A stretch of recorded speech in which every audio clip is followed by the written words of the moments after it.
ఎవరి ప్రైస్ తక్కువగా ఉంటుందో వారి ద్వారా ఈ పవర్ ప్లాంట్ నిర్మాణం చేయాలని కేబినెట్ నిర్ణయం తీసుకోవడం జరిగింది. హైదరాబాదులో అండర్ గ్రౌండ్ విద్యుత్ కేబుల్ సిస్టమ్ ఏర్పాటు చేయాలని రాష్ట్ర కేబినెట్ నిర్ణయం తీసుకున్నది.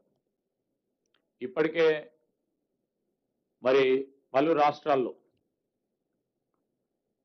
మరి మొన్న పోయి కమిటీకి సంబంధించి బెంగళూరులో అండర్ గ్రౌండ్ విద్యుత్ కేబుల్ సిస్టమ్ని పరిశీలన చేసి కొన్ని రాష్ట్రాలకు సంబంధించిన బెస్ట్ ప్రాక్టీసెస్ పరిశీలన చేసి అక్కడ అమలు చేస్తూ ఉన్న విధానాన్ని అధికారులు అధ్యయనం చేయటం జరిగింది.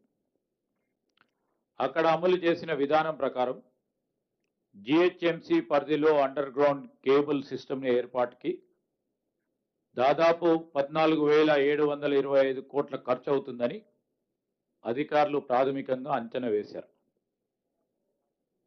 హైదరాబాద్ సిటీని విద్యుత్ సర్కిల్ వారీగా 3 విభాగాలుగా విభజించి ఈ ప్రాజెక్టు చేపట్టాలని మంత్రివర్గం నిర్ణయం తీసుకుంది.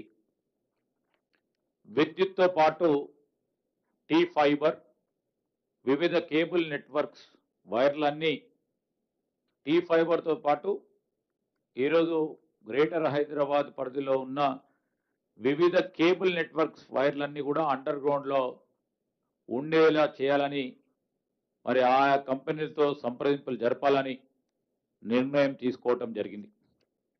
అందుకు సంబంధించి ఒక వర్కింగ్ ప్లాన్ రెడీ చేయాలని అధికారులను కూడా ఆదేశించడం జరిగింది. మరొక అంశం భద్రాద్రి కొత్తగూడ